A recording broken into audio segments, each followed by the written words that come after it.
Laguna Regional Hospital, tuloy-tuloy na.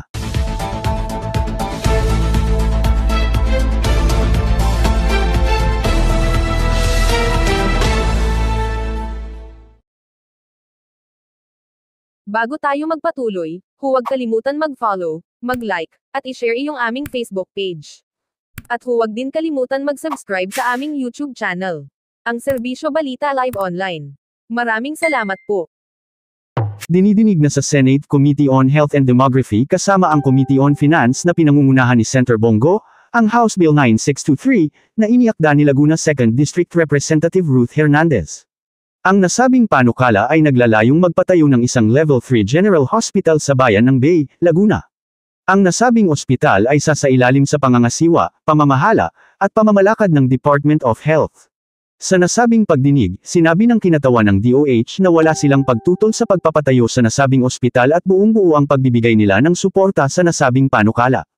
Ayon naman sa Department of Budget, nakahanda naman sila na magpalabas ng kaukulang pondo para sa ipagpapatayo ng nasabing ospital batay na din sa isusumite ng DOH na halaga na kakailanganin dito.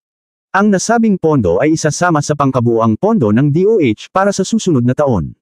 Yun nga din po, Mr. Chair, like what you've said, na kami na lang po ang wala, but at the same time, naniniwala po ako na with the establishment of Laguna Regional Hospital, we can help decongest also the Batangas Regional Hospital, considering po talaga na lahat po ng aming mga mamamayan who are in need of a big hospital and tertiary level hospital ay dun po nire-refer sa Batangas Regional. So, that way po, naniniwala po ako na makakatulong po kami to decongest the Batangas Regional Hospital sa dami po ng patients sila doon.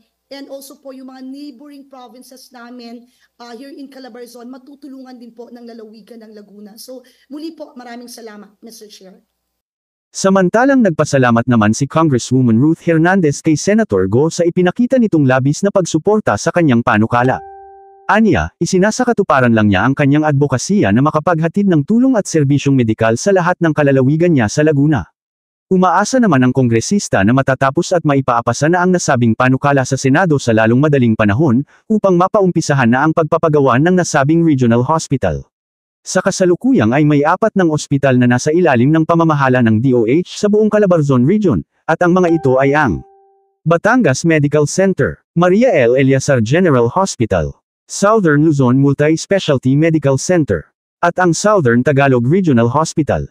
Ito si Ian Almario, ang AI reporter ng Serbisyo Balita, nag-uulat para sa DZSB, ang himpilan ng katotohanan at paglilingkod.